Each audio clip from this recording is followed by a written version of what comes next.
Okay, before we get started with this brand new episode for Season 2, I wanted to quickly remind you that the JMC website is up and running courtesy of my man Jose Garcia of Odd Curious. JMCpod.com is the website. Check it out. I have all of my interviews right there to listen to. I'm also starting a blog journal section. I'll be sharing some in-depth thoughts. Also, a merchandise section coming very soon.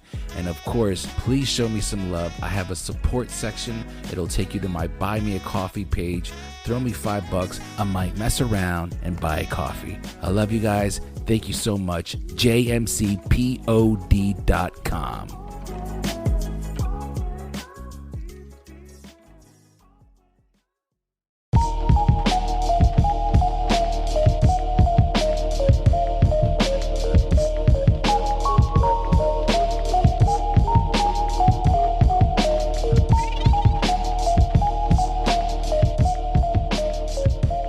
Oh, hey, how are you all doing? I didn't see you there. Were you waiting long? My apologies. My apologies if you've been waiting long. How are you? Sometimes I like to pretend that I'm in a room full of people when I record. Oh, hey, how are you? Sorry about that. Were you waiting long? That's something I've been working on, like trying to be smooth with the way I introduce myself into a room, like, hey, how are you? How are you? Fucking A. Look at you, you beautiful fucks. Like, just trying to break the ice smooth, Maybe the cursing is a little too much, but you get my drift, right? Anyway, how the hell are you? It's a beautiful day in the neighborhood, as they say. My name is Felix C. Arroyo. This is the Journeyman Chronicles, JMC, and we are back. Another week, another guest, another interview, another journey. My, oh my. Listen, I don't know what's going on right now. I'm feeling pretty good. I promise I'm not drunk or high. I'm just feeling pretty damn good. Got another episode for you. I'm ready to get this going. Ready to rock and roll. I know you are. I know whatever it is you're doing right now, you're ready to get this shit on, right? You're ready to fucking rock and roll. You put the earbuds in, you put the headphones on, you're working, you got JMC on, you got your coffee, you got your mixed drink, I don't know, whatever the fuck you're doing. Your water, you're working out, you're driving, and you're drinking an energy drink. Huh? Maybe a slushie. They opened up a 7-Eleven near me. What the fuck? Haven't seen a 7-Eleven in, I don't know, 22 years.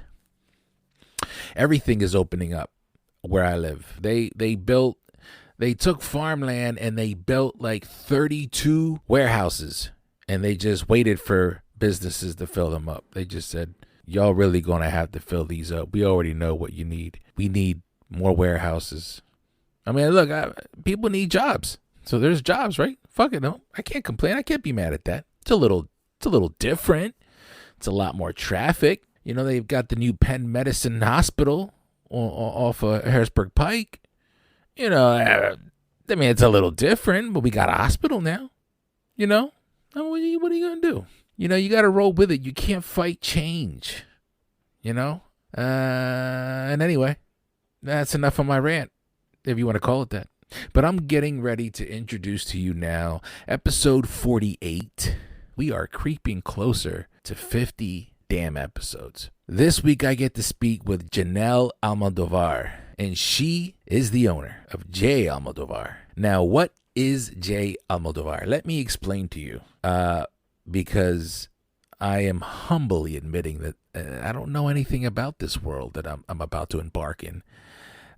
What Janelle's doing is she's creating bags and sometimes some jackets here and there, maybe some, purses, if you want to call it that.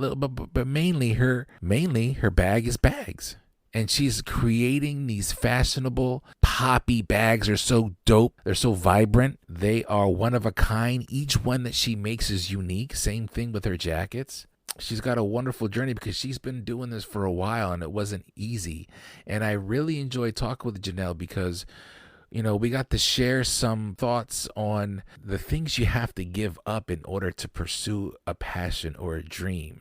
The things that you have to do that aren't fun. And there's some things that I also got to learn from Jenelle, because she's been doing this, for 18 years. And she's going to share how, starting off, it was not easy. Where she's at now, it's not like she just snapped her fingers, poof, there she was. So, as much as I, enjoyed putting this episode together for you, I also was learning some things. I even messaged Jenelle a few weeks back and, asked her some questions. I picked her brain. I got some advice.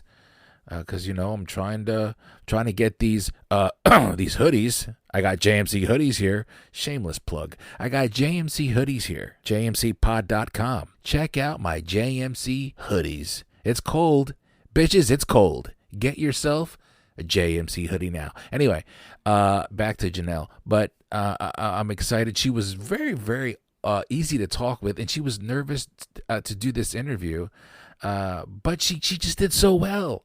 And she shared this wonderful journey, this wonderful story. And here it is for you all to listen to. I got it for you. I'm ready to roll. God, I fucking talk way too goddamn much. I apologize. I'm just excited. I'm in a good mood. And, fuck it. It's my podcast. If you don't like it, then, tell me in the comments. And help bring traffic to my website by going to jmcpod.com. Anyway, here we go. This is episode 48. This is Jenelle's journey, and these are the Journeyman Chronicles. Let's go.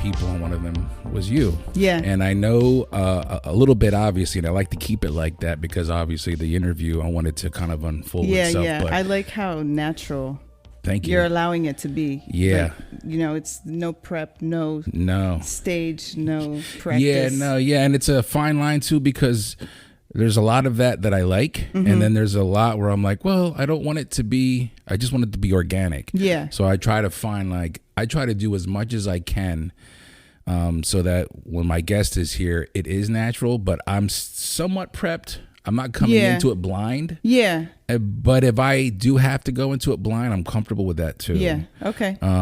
But I kind of I like to, I scrolled your feed here and there, and I'm looking at what you're doing. And Alexandra purchased one of your bags, and so I'm looking at that. I saw her name on my order list. Yeah, and they're really, really dope. So obviously, let's start there. Okay. Are you from Lancaster? So I grew up closer to Reading. Okay. In the country, in East Earl, if you've ever heard of it. Yes, my father lives in East Earl. Really? Is that out past New Holland? Yeah. Yeah. So up towards Bowmansville. Yep. That area. I grew up on a little farm. I grew up Mennonite. Okay. Pretty conservative. Yeah. Dresses. Sure. Church. The bonnets and all that. And actually, I wore the bonnet once. Is that a conscious decision? And then I was like, nah, I don't know if this is for me. But so I grew up there. I went to Lancaster Mennonite. Okay. Which is what brought me down to Lancaster. Sure. Yeah. So your upbringing was conservative. Very conservative. Do you look back and go there's a lot I appreciate, or are you?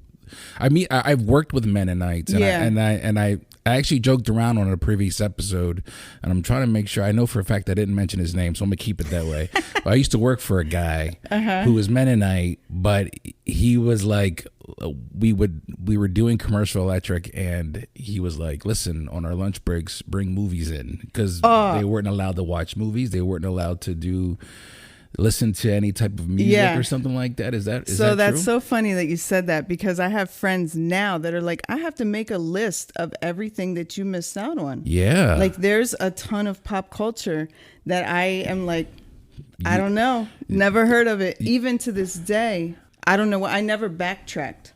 Oh, so you never like said, okay, now I'm going to go and now enjoy what I missed. So I feel like I just started, actually, when I started dating my husband, I was like, movies, like you have cable, where Get out. it sounds so crazy. He'll tell you that when we were dating, I would like just be, you've probably heard stories like this. I don't know if you have it, but as a kid, we could watch like 2 channels. Like there was like, it was very select. Yeah. So, but for the most part, we were blocked from like I got you. pop culture. Yeah. So I used to like be all over my husband now, but Gotcha, like yeah. his TV with the Style Channel. Got you. Just like like I can't hear you. Just zoned in. Yeah. You were, it was like a whole new world, I'm sure. Yeah, for you. yeah.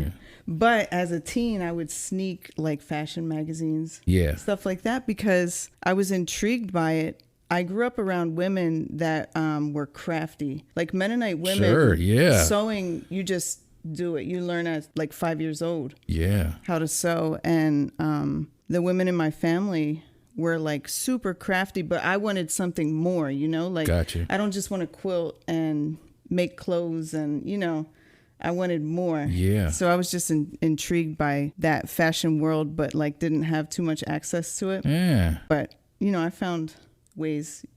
Yeah. I like, I never thought about the dynamic of Mennonite women having to sew and being really, really good at it. Yeah. But it makes sense because, especially growing up in Lancaster County, Yeah. you know, and going through it. And I'm, you know, and I want you to jump in on this because I don't mean to compare to Amish. I don't know if that's a common. It's common. Pretty very much the common. same. Yeah, because you go through Amishville. Mm-hmm. And that's obviously like that's a part of their bread and butter is what they sell as far as quilts and clothing. And so what you're doing now, and I do want to get into that, but before we do, what you're doing now, obviously you learned the trade of the craftsmanship in regards to being a seamstress or does that make sense? Is that fair to say? Yeah. How young were you when you started like getting at a young age? Yeah, probably like 5, 6. Is when I learned how to start sewing. Wow. Yeah. But the way that I was taught was very like methodical, you know, like you do things a certain way. And I was like, I'm going to do it like this. Okay. Yeah. One of the things I like about what your bags and your jackets that I was going through and seeing was like, and especially Alexandra's there's pop to it. It doesn't just sit there and blend in, which is what I like because it's almost like that stands out, but it fits in, if that makes any sense. Yeah. So it goes with anything. But it's not like, I don't know how to describe it.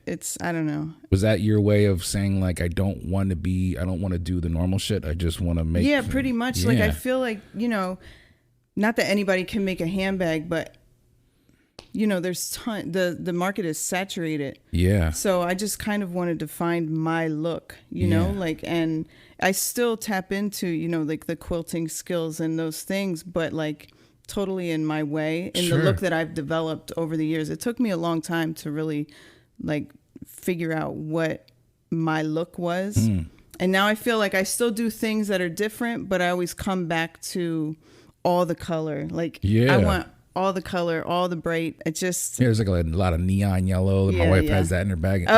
Which is I kind of like that. At first, I was like, that's completely different, and I was like, wow, I never seen that before. But the more I see it, I'm like, that's actually kind of fire.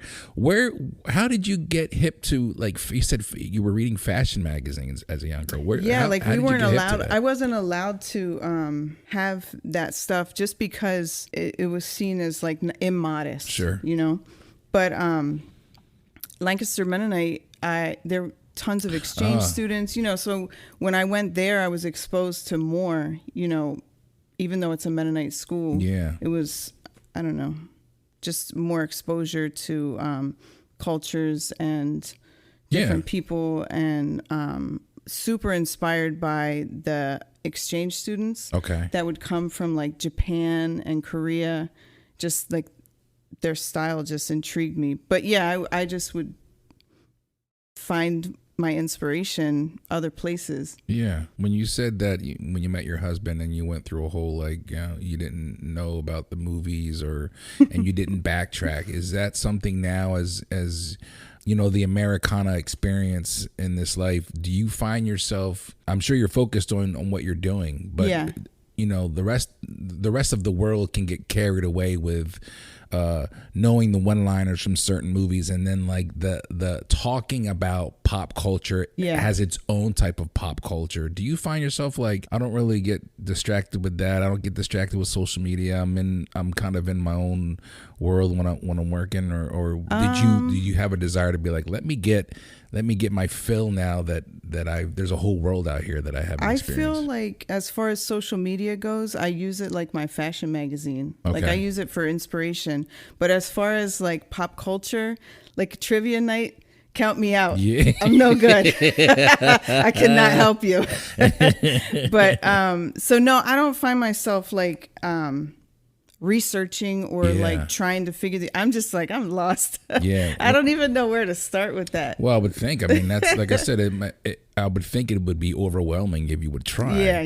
But when it comes to the fashion world, you said you're using Facebook like fashion magazine, so you're getting when you see something that catches your eye in regards to fashion, that's where you start tapping into your social media. Your social media work are you following fashion designers that you admire and look up to? I definitely who do are you that. following? Like, who's inspiring you?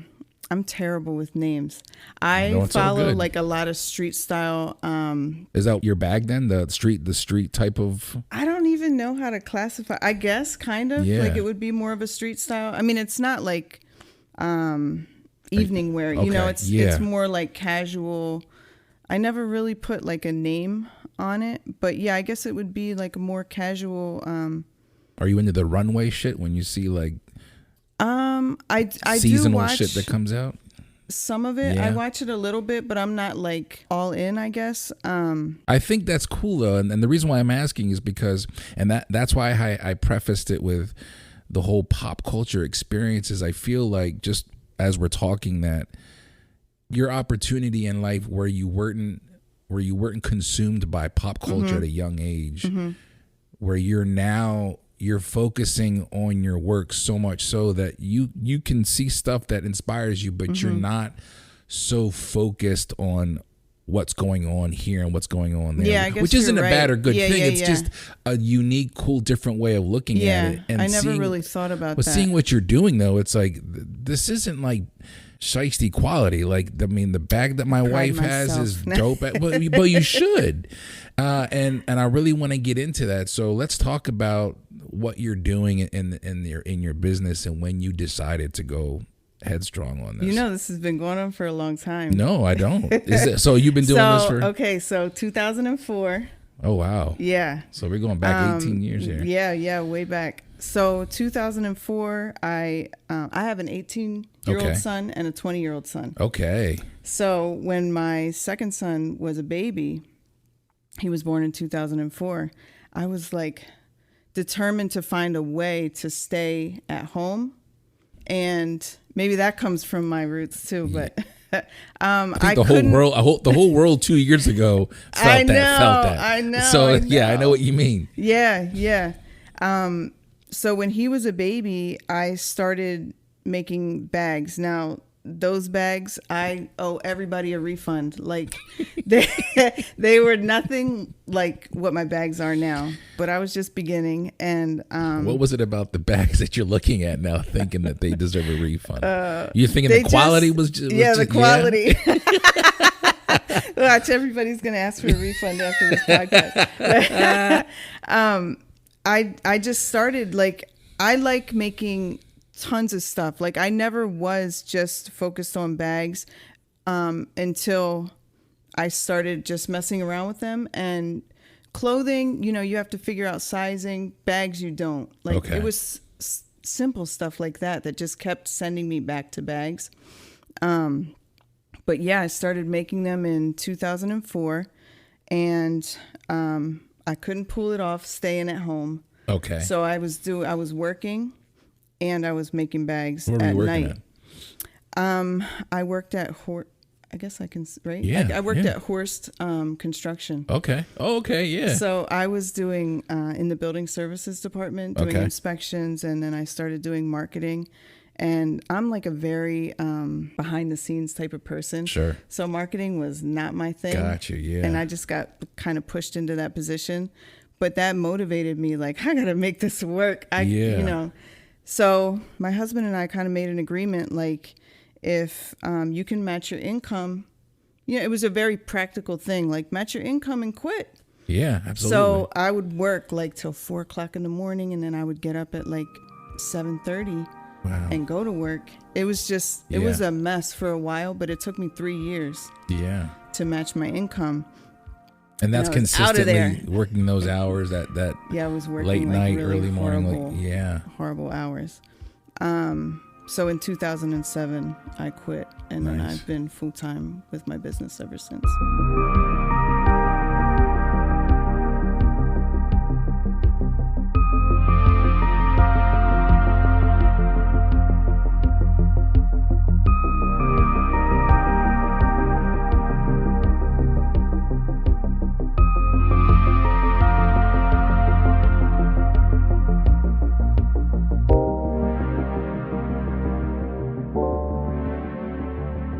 This is a pretty cool story here, and there's different legs I want to try to follow here. But the first one I want to start with is your husband said match your income. Obviously, you had the support of your husband. Oh my gosh, yeah. And from day one, what I think is pretty cool, like when I think a lot of people have a hard time following like a passion or a dream, especially when they are working, because it's that risk factor of, I don't know what's going to happen. Yeah. And I'm losing security. I'm losing my comfortable lifestyle, even though I hate it and I don't want to do it. But when you have support of your spouse, it makes things a little bit easier. So you have the support of your husband.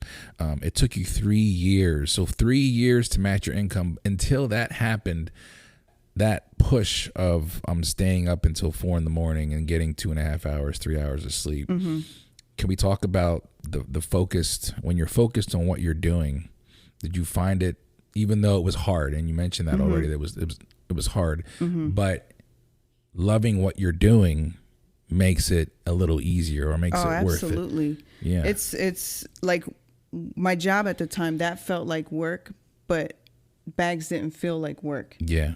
So it does make it easier. You just, if you're determined to make it work, or if you're, just like there's no out, you're doing this and that's it. Yeah.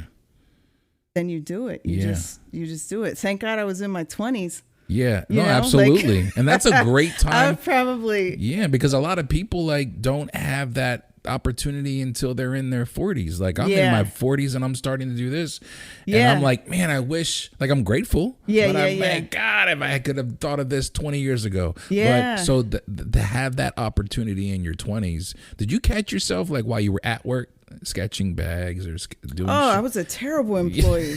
Terrible. I hope my boss doesn't well, I don't care now. Yeah, but it's been a long time. Who cares? I don't even know when Facebook came around. I think like 05, maybe 07. Okay, so 05, I used 07. to like log in and send my emails, because I that's how I communicated with a lot of my customers. Oh, so you were working while you were working.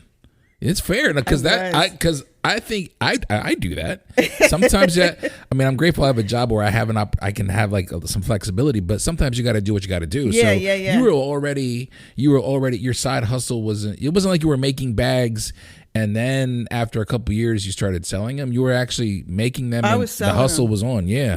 I was selling them.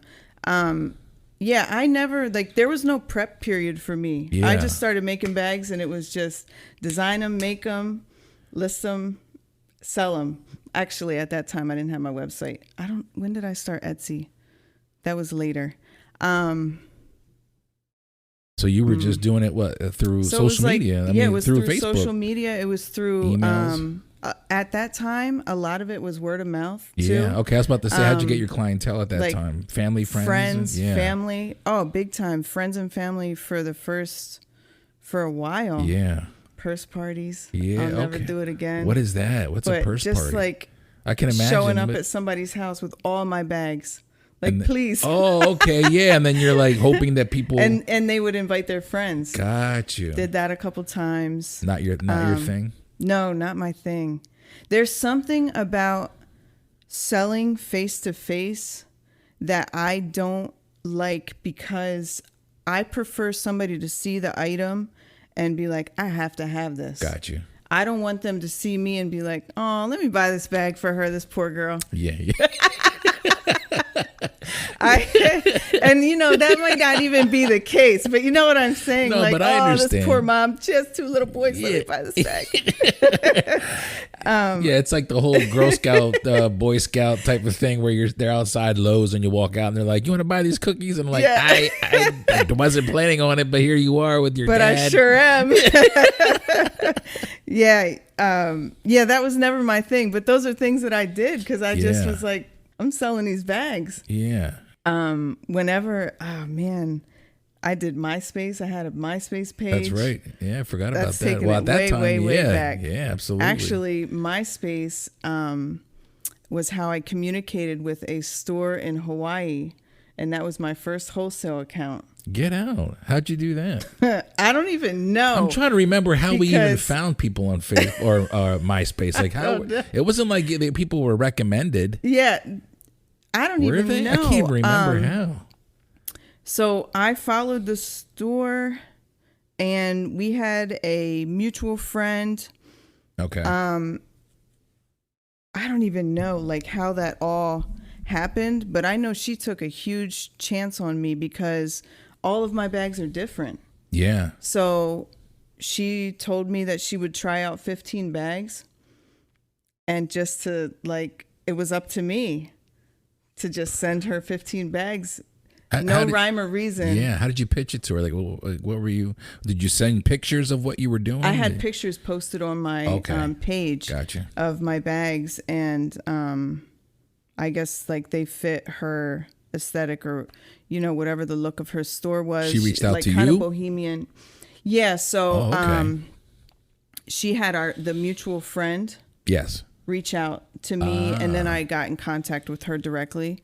And I would send the bags, and she would send me the check. I know. It's but yeah, so that was my first wholesale account.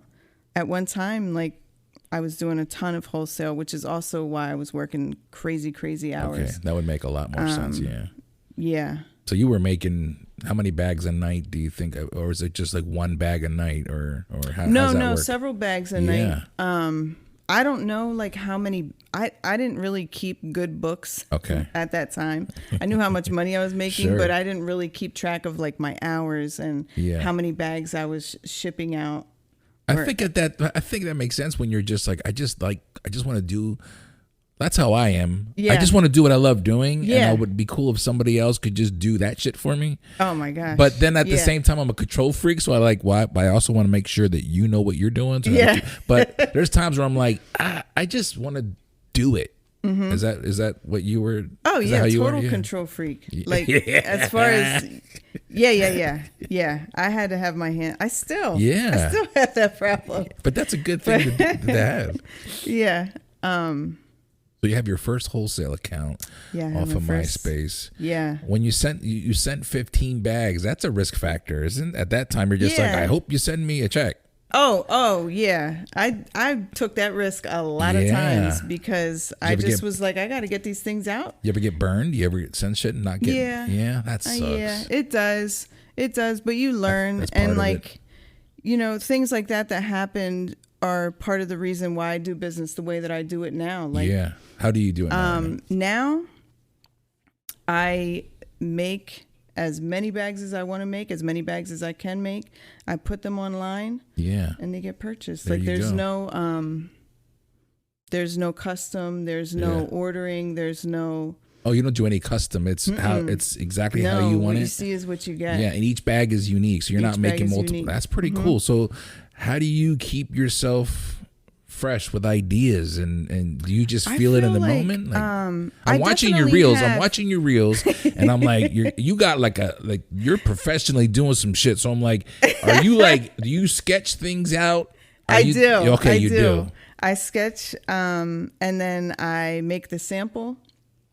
And then I have a fabric stash, so I just pull my fabrics.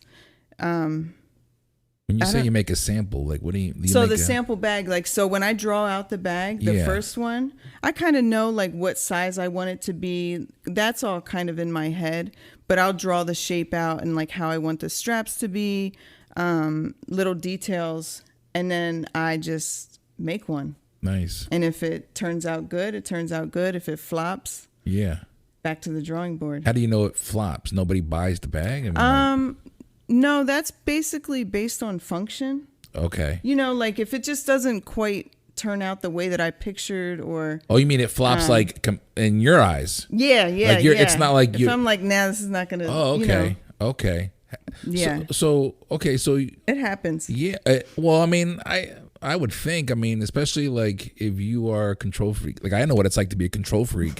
And I know like I know like when it comes to my podcast and I'm like, I know what I want this moment to sound like. I know when I'm editing, when I'm adding, and I'm like, I'll play it back and everyone's like, that's actually really good. And I'm like, it ain't what I want.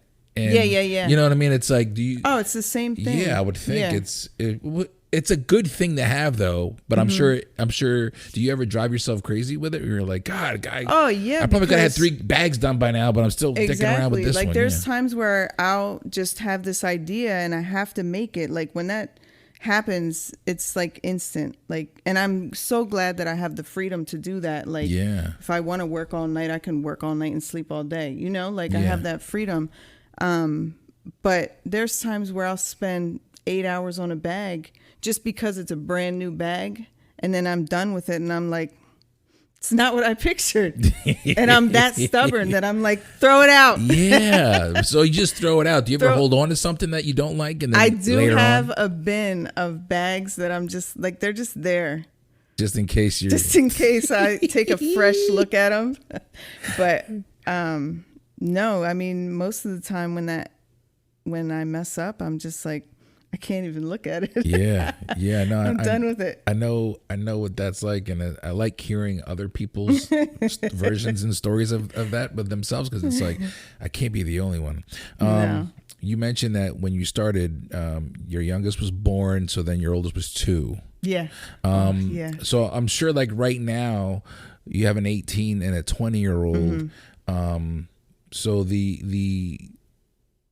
you have a little bit more wiggle room and freedom to do what you want to do because you have 2 young adults. But when they were younger, how was that? How was that you're a mother and you're also trying to wear the cap of business owner, entrepreneur, and you're doing it all on the fly. It's not like you had anybody kind of, I'm sure, show you the ropes. It was just like you just were going off of your own instinct. It was hard. It was really hard.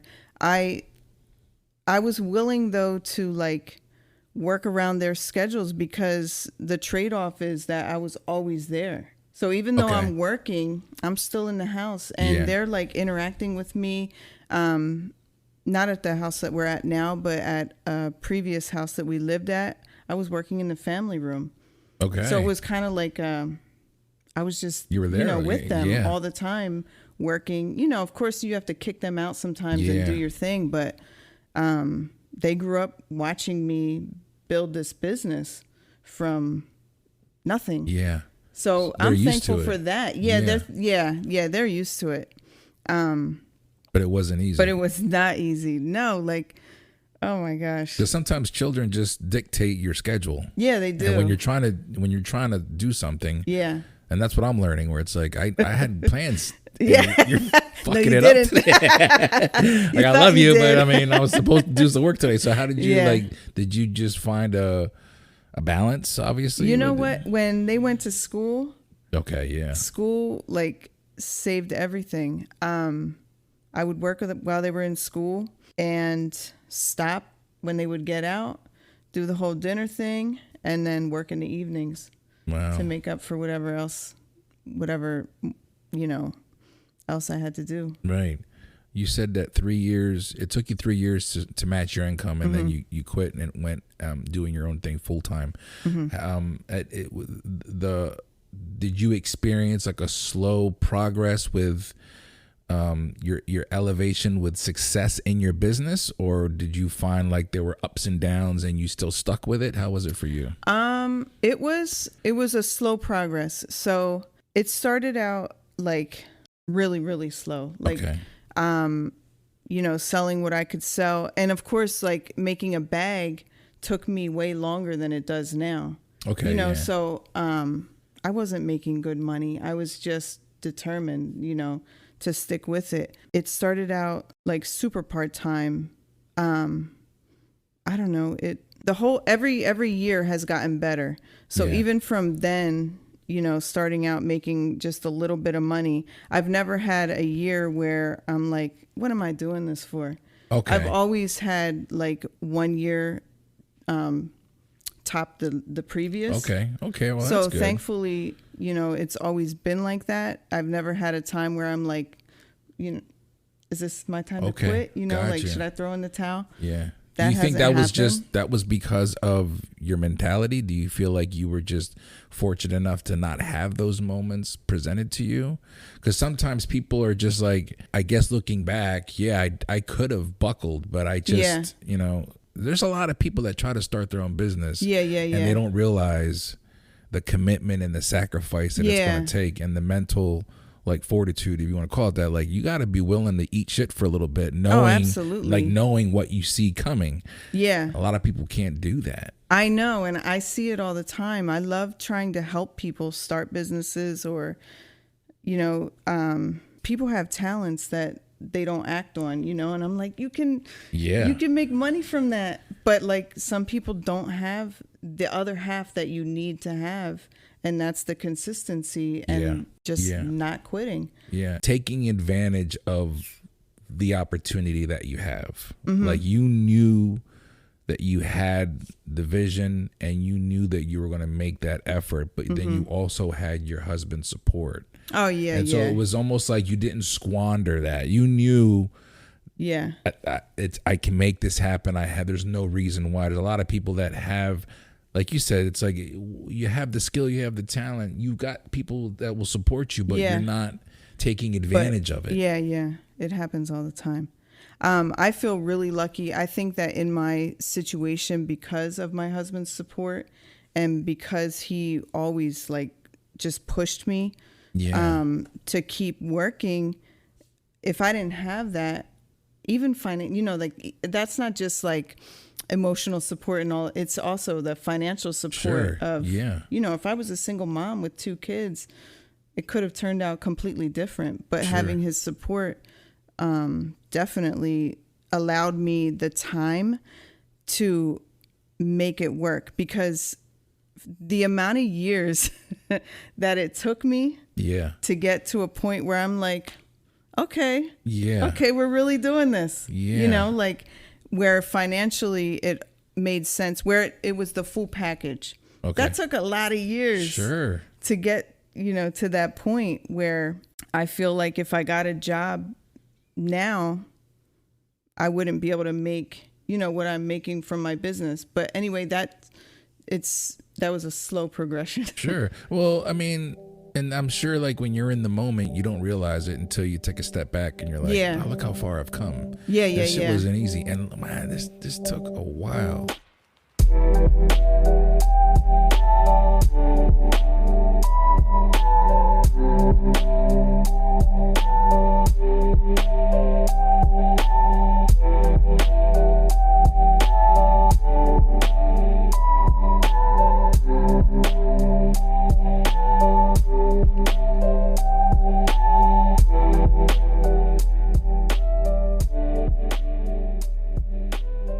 Growing up Mennonite, having these curious moments of wondering what what fashion is all about, having the sneak magazines. I think these all were little moments in her life that led her to the road of, there's something else out there, I want to go look for it. And here she is now, making these dope ass bags. This focus that she has is clear. I think it has to do a lot with the fact that she was never really absorbed by media at a young age, but just enough where the intrigue really pushes her to create, and I think that's what's inspiring.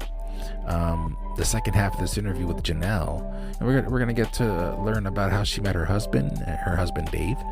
We're going to talk about many different things, how people expect, to get custom made things, and why she no longer does that, and wanting to say yes and then finally realizing that, saying no, as hard as it was, it was the way to go.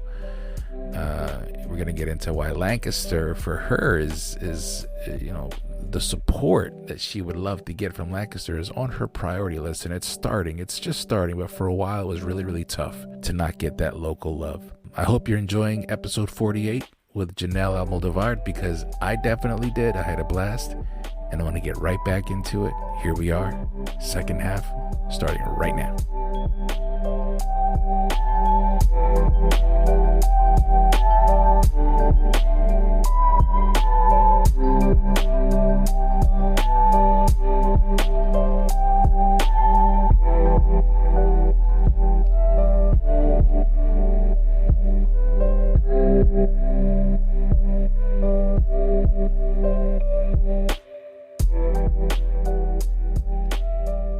What's your husband's name? David. So when did you and David meet? So David and I worked at the outlets. Okay. What? Which one? Tanger? Yeah. Get out. So you were always where at? Well, where at? So I was at the Big Polo. Okay. So you were surrounded by fashion all the time. Oh, and that shaped me too, because so I was at the Big Polo and he was at the Polo Jeans. Okay. And I was like, I see you. We were friends for a while, and then we started dating. But at Polo, when I worked there, I just worked in the women's department, just regular retail job. And then I got pulled aside, and they were like, what do you think about doing the creative services position? We think you can do it. And that was to be the window dresser. Okay. So to set up the window displays and dress the mannequins. So they give somebody that freedom to do that shit? Yeah.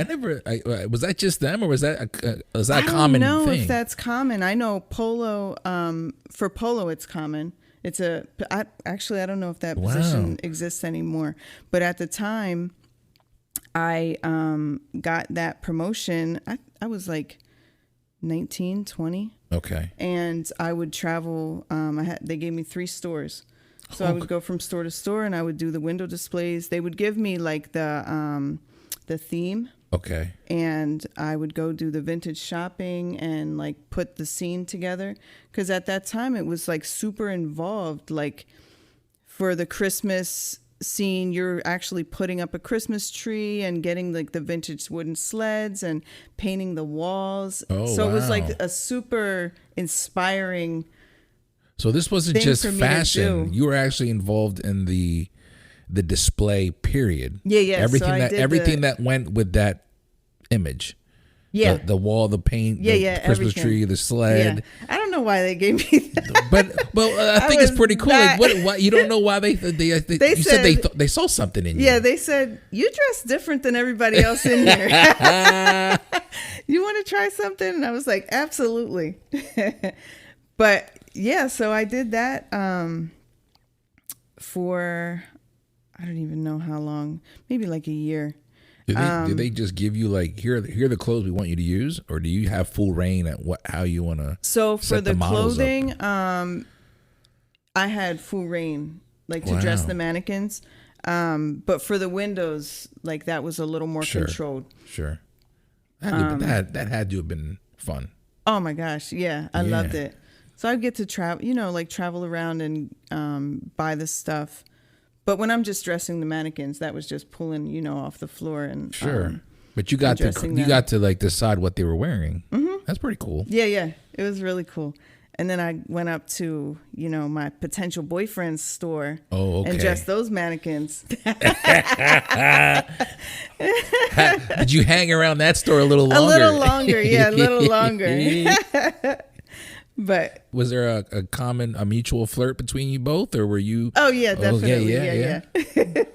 Yeah, so that's how we met. And 2 years later we got married. Get out. Yeah, well, actually 3. So I was 23. That's so cool. Young love. Yeah. And now I'm 43. And that's got to be a beautiful thing. You ever sit back? I mean, I'm something I say to all the guests, and I try not to, but it comes out as like I'm listening to what we're talking about, because I genuinely do, and I'm like, wow. So this journey of yours so far, as we're talking, 20 years together. Mm-hmm. So he's been by your side during your entire endeavor, mm-hmm.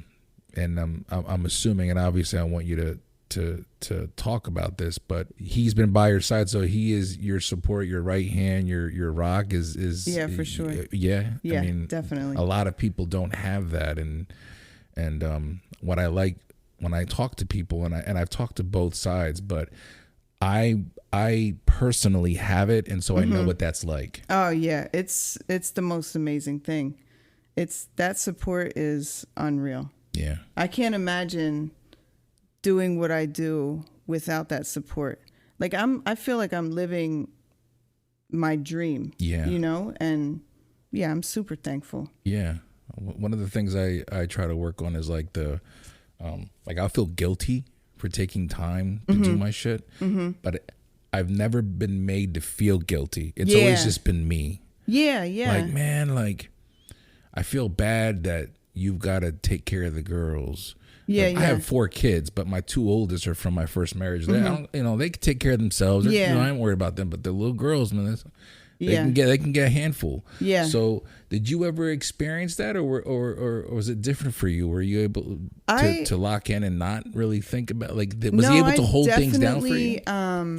I definitely felt some guilt, because the time involved, I don't think people, I know you get it, but I don't think people really grasp how dedicated you have to be for something to actually work out, for it to actually be real, Yeah. It's not only hours, it's also emotionally draining. Yeah. It's so much.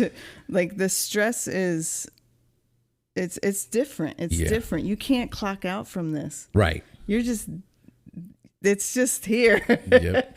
all the time, so it's a different type of stress, I think, but the trade-off is the freedom that you get from being your own boss. Yeah, and that's what I look forward to mm-hmm. one day, and I appreciate you saying that, because mm-hmm. that is the payoff. I would assume it's okay, this is a pain in the ass, but mm-hmm. what's the alternative? Yeah. When you said there's so much work involved, and I started to smile, because you're 100% right. And what I don't think people understand, or maybe they do, but I don't know if they're able to see it, and I'm learning, mm-hmm. is that there's so much work that goes in just to get a little bump of recognition or a little buzz. Did you experience that? Because you said you had moments where it was slow, and you were making bags, and you joked around about people may want their money back. But did you go through a moment where it's I'm putting all these hours in mm-hmm. just for one person to like my shit? Oh, for sure. Yeah. So I feel for me personally, I got a lot of love on social media from. Now, okay, so the first couple of years, I really relied heavily on family and friends. But once I got that first wholesale account, and then I got a second and a third and a fourth, and my stuff was starting to be out there, I just felt like my love was coming from strangers. And I'm like, Lancaster, hello. Yeah. I'm here. I'm doing all this stuff. Where you at? With no, exactly, with no recognition. And not that it's for recognition, but but it feels good to get recognized. It feels good to get that local love, that has changed recently. I feel like it's changed more in the last couple years, but for a long time I'm like, man, I'm shipping to these stores all over the place. Where are you shipping to? Is it globally? Right now I'm shipping to whoever buys on my website. There you go. But yeah, like all over the place. Yeah. But at one time I had I had a wholesale account. Of course I had Hawaii. I had in Los Angeles. Wow. I had in Chicago. I had 5 stores in the Hamptons. I had a store in Hong Kong. I had, like all over the place. I'm shipping these bags and I'm like, Lancaster? Yeah. Is there like a chip on your shoulder that you start to like, y'all gonna see me sooner or later? It did turn into that because it just felt weird to me that all of this stuff was going on, and I'm like, personally, me and my husband are celebrating, these things that are happening, but maybe I didn't put myself out there. Maybe I didn't make the announcements, or you can't just expect people to know stuff, and I know that now. Yeah, but it is weird how that works, where it's like, and there's a lot of memes on social media where it's like, the family and friends won't support you, but it'll be the stranger that'll give you the most love, and I think that's just part of it. And it could be, you're right, it could be like I may be naturally just wanting you to expect to support me, but maybe I'm not going the extra mile. Either way, to really put myself out there. But either way, there is a chip on my shoulder. A little bit, I'm trying not to remember this, but I'm not going to forget it. Yeah. It's weird. I don't know. But then again, like social media has opened that world. Yeah. Like where would my business even be if it wasn't for the internet, for my website, for Instagram? But utilizing social media, have you learned?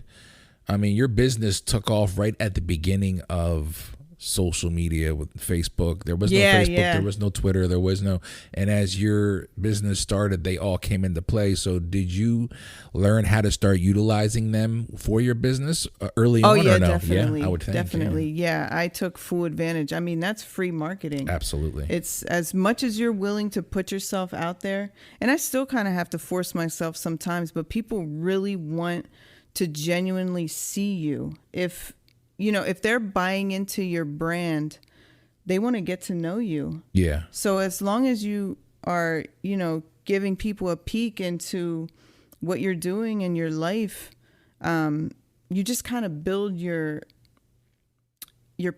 bring your people. Yeah. I don't know your how tribe, else to say it. Yeah. So, where was I going with that? I don't know. We're not going anywhere and everywhere at the same time. No, I completely get it. And you're right. Especially with what I'm doing, I'm like, man, I'm super grateful. Not only that the platform is here where I can do it, but that I know how to do it. And I'm super grateful that I'm taking advantage of it. And that goes back to like, man, I wish I would have thought about this, 20 years ago, but it is what it is. Yeah. It's never too late. Yeah. Have you found you said that just recently now you're starting to get love locally. Do you experience any like networking with people in your business, or is it more so just the people that are buying your work? I don't do networking. Yeah. I really don't I don't do shows. I don't do networking. I don't know. It just doesn't come naturally to me. I don't feel like I don't think you have to, right? I mean, it's not like it's not like you're hurting. I feel I know that meet and greets are so popular and people want to do all that stuff, but I never saw any of that. Please don't judge me. I never saw any of that stuff turn into money. No, I'm not judging you. I completely get it. I completely get it. Absolutely. So I'm always going to do what makes sense. Sure. So if my time is best spent producing and promoting myself online and getting that stuff listed, it's like for me, it's become such a simple process of just making items, putting them out there on social media and saying, this is going to be online in 30 minutes. Gotcha. And then, Gotcha. So, but that took me a long time to get there, to say no to all the other stuff. and to just know that. What do you mean it took you time to say no? Like you were able to say no? So I used to get yanked into like. Oh, okay. Doing all the things. Oh, so you have experience doing those things. Yeah. Okay. So like when I used to sell wholesale, it required, like appearances and things like that, like my time would be taken away from just producing. And honestly, I'm happier to just make bags and put them out there. Yeah, I think one of the cool common denominators when I listen to not just to people I interview, but like other like podcasts or just people like in general, it's like when people are doing what they love, when they are in the position to say no, that's the ticket. That's the goal is I want to be in the position where I can push things away and say, I don't need that, because now you're in a position where you can flex and you've earned it. You've earned that spot. Yeah. Is that where you? Yeah, I was about to say, is that where you find yourself? So you were dragged into those events, those experiences, and now you're on the other end, and so you can appreciate them. It's that simple. Are you more like an introvert than an extrovert? I am such a homebody. I'm such an introvert. I don't know, like showing face every now and then, I know it's a good thing. Yeah. But like for the most part, you can find me at home. Yeah, my wife is the extrovert, and so my husband's like that too. And I'm like, we got to go out again. Doing this podcast has like helped me. Like I break out a little bit, and I needed to. But like I tell everybody, like don't get it twisted. Like the minute I have an opportunity, there's times where she's like, we got a busy month, and I'm like, wow. Like, all right, and then you're gonna be exhausted because when you're an introvert and you have to do all that stuff, oh my gosh, talking to people, and I'm like, and they're like, wow, you're an introvert and you're interviewing people for a podcast. And I'm like, I know it is what it is, but it's just my brain just turns on differently. Like I'm controlling this. Yeah. It's not like I've been interviewed a couple times, and I was feeling that like, ooh, this is what it feels like to be on this end of it. Like I don't like it. I'm not in control of that. You're not controlling it. I think that's why I got nervous, because I'm just like, what's he gonna ask me? I don't know. Yeah, but I totally get it, and I like the cool thing is like you're an introvert, but you still found a way to navigate and take your stake. If that makes sense. I feel like for some reason putting my work out there was never hard for me. I don't know why, because people ask me that all the time. Like, I'm making these things, but I just cannot bring myself to put it online. Yeah. I can't bring myself to like put it out there because it feels so personal. Like when even I mean, and I totally get that. Like each bag that I make, if it does feel personal. So, if the feedback comes back in a way that I don't like, I'm like, ouch. Yeah. I was really feeling that bag. Yeah, I loved it. But, like I never had trouble putting my work out there. And maybe that is because I started on social media when everything was the beginning. Sure. So I'm just used to it. Just, this is it. I just naturally just put it out there. But, would you ask me?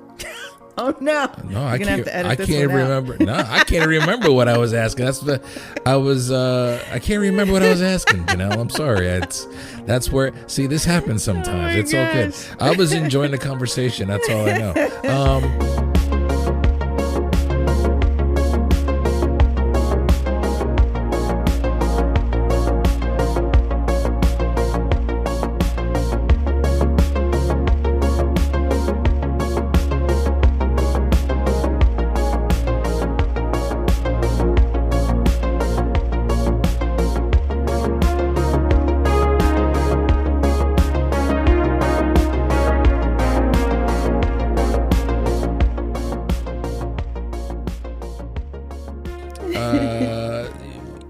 Talking about using social media and and you were able to utilize that from its conception pretty much. So you're riding that wave. I know bags are your baby, and you love making bags, but you are making jackets as well, or so yeah, the jackets are vintage military jackets. Okay. And they're worn, they're a little beat up, and then I do the quilting on the back of them. So I sell them on my website, and then I also sell them to, this is my single and only wholesale account. I sell them to a store in Philly called the Sable Collective, and she sells a ton of them. Oh, really? So I still do those wholesale, but all other wholesale I cut off. I only sell through my website. And that actually happened because of COVID. When COVID first happened and things shut down, I couldn't get supplies. Oh, wow. So, things that I would order 100 of at a time, I'm getting like 10. Wow. So wholesale orders, I was like, I got to fill my website. I can't. I didn't think about that. I know it happened with everything else. Mm-hmm. I didn't think about like fabrics and shit like everything. that. Like everything. Yeah. But it actually ended up being the best thing ever. So I knew that my ultimate goal was to push all of my traffic onto my website. Okay. Yeah. And that's full retail. Wholesale obviously is a discount. But the reason I did wholesale for so long is because I'm just reaching people that I normally wouldn't be able to reach. So I'm reaching a store's whole clientele by, keeping that account. But yeah, when COVID happened, I decided it basically made the decision for me. Sure. That wholesale was going to be done. And, since then, I've just been stocking my website and driving like all the traffic to my website. And the way people shop online now versus how it was, like that was a really life-changing event. Yeah. And for me being in the position of only wanting to sell online, that was worked perfectly. If I'm not ignorant to say that. No. Thank you, COVID. But that's the thing. Like a lot of people that I've spoken with, when we talk, COVID comes up often. Mm-hmm. And I'm sure. Yeah, and it's like everybody says that. I don't want to make light, and it's like no, I totally get it because, it was a horrible time, obviously. Yeah. But there's other stories to be heard, and one of them is like, what did people do to adapt to that shift of everything is shut down today? Mm-hmm. It wasn't like get ready in a month. Mm-hmm. And so a lot of people took advantage of that opportunity, and you already finding your sweet spot online and preferring it that way. I'm sure when that happened, it was just like, holy shit. Was there like a huge jump in sales for you? There was. Yeah, absolutely. Yeah. It was actually crazy. Yeah. Could you keep up with it, or like how was that for you? Yeah, I kept up with it because I think doing the wholesale orders, like selling 50 to 100 bags at a time to a store, kind of prepped me. And then knowing that all that profit is mine is also super motivating. Like, wow, okay, I just made 50 bags for a store. What if I make 50 bags and just put them online? Yeah. And then they would sell. Yeah. And I'm like, what if I make 100 bags and I put them online? So you just keep and then they upping sell. The ante. Yeah. Yeah. So it worked out fine. There's always times where I'm like, all right, this is a lot. Like I'm working a lot, but then a slow time will come. It all evens out. Sure. Do you ever take breaks? You ever take like I'm gonna take some time off, or I'll take like a week. Yeah. This summer I took 2 weeks off. I don't know. It's like, did your husband ever like hard. Janelle? Oh yeah, take chill a break. out. Yeah. No, I don't see myself as a workaholic, only because like I genuinely love it. Yeah. Like I really love it. So it doesn't feel like it just feels different. But yeah, I try to give myself breaks. Sure. How long does it take you to 50 to 100 bags? Like, what's the turnaround time for that? Like, so If a store's ordering 50 bags, I'll tell them 2 weeks. Okay, so wow. I mean, that's pretty fast. Got to do it. How long? What are you doing? How many hours are you working there? Are you still not keeping track of your hours, or? I really don't. I mean, I can give you like a general like idea of a typical day. But like I have it now, the way that I work is like I'll cut out all the liners and prep all the handles and prep. It's like a production line. Sure. So it's pretty time efficient. You prefer it that way, like orderly? Yeah, I prefer it that way for big orders like that. If I did them one at a time, oh my God, I think I'd lose my mind.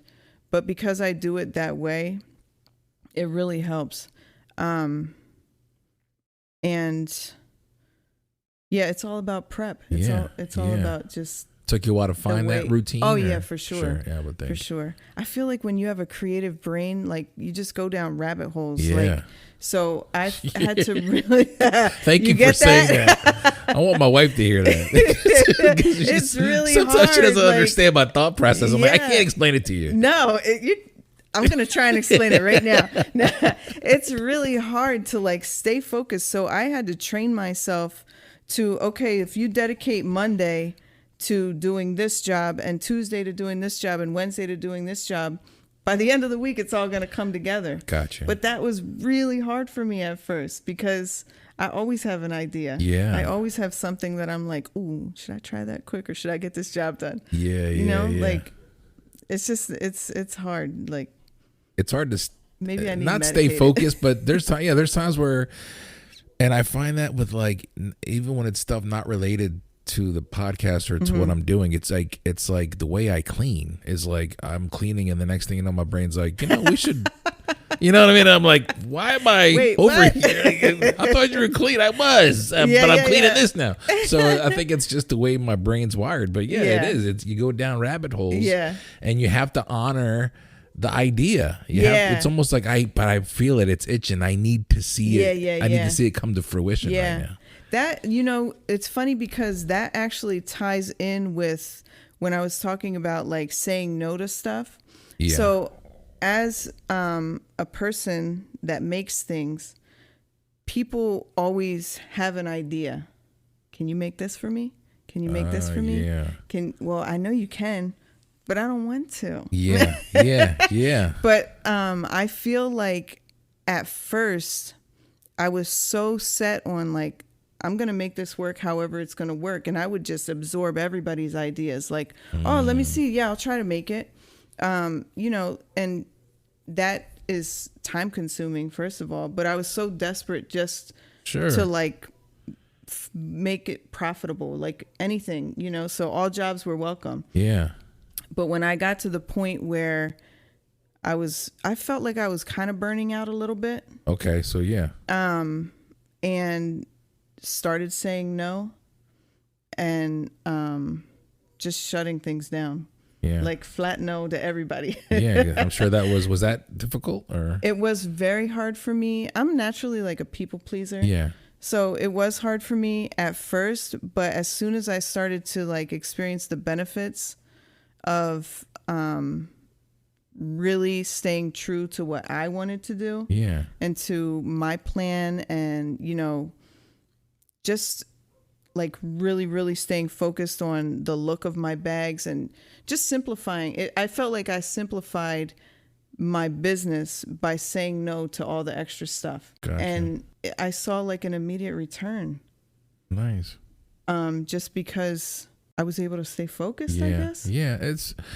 That goes back to like, there's a risk factor where you're like, I have to honor myself, but I hope this doesn't hurt me, but I'm just gonna take this jump and say no, and then see what happens. Yeah. But at least I can sleep at night, and I'm I have to honor myself. I think that goes back to when we talked earlier. Like that's a good problem to have when you can say no. Yeah. I'm the kind of person that's like I'm somewhat of a people pleaser. Obviously it's especially when you're trying to do something, you're gonna like I wasn't thinking about that, but I mean, if it's gonna get more eyes on what I'm doing, but then after a while, yeah, you start to lose, especially when you want to. Each one of your bags is unique, so you don't have two that are the same. To get people's requests is like, I kind of like letting my creativity kind of take the wheel. Yeah, I would think that's how that it is for you. Yeah, very much. It was custom orders were so stressful for me because people are giving you these ideas and you're not always going to like what you're making for them. You know, and then it's out there in the world and your label's on it. I don't know. Yeah. Maybe that sounds ridiculous, but like for me, it was just I don't think so. Yeah. Well, if your heart's not in it, then it's like, and then it's like, oh, well, this isn't really what I wanted. I'm like, well, I'm sorry. I didn't want to make it anyway. I knew it wasn't going to look good. I just didn't want to tell you. Something that I noticed was, and correct me if I'm wrong, are you involved in a charity or there's something along the lines? I just was asked to start teaching sewing class for Claire House. Okay. What is Claire House? It's a women's shelter. Okay. In Lancaster. So I'm so excited. Wow. It's just going to be a simple sewing class, like very basic stuff, hand stitching, repairs, buttons. Yeah. But it's a good life skill. Yeah, well, absolutely. Yeah. It will absolutely can come in handy. How did that come about? Did someone reach out to you? Yeah. The house manager reached out to me to see if I would be interested in teaching workshops there. I'm really excited. Yeah, that's got to be such a dope feeling. Yeah. I think it'll be a lot of fun. I'm putting together kits, like a sewing kit for each woman, and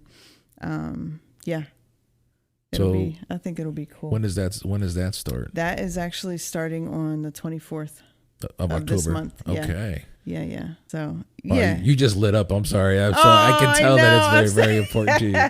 It feels like I don't know. I just love it. It's just a good feeling to be able to do that. And that's another thing. Like that'll be a little bit out of my comfort zone.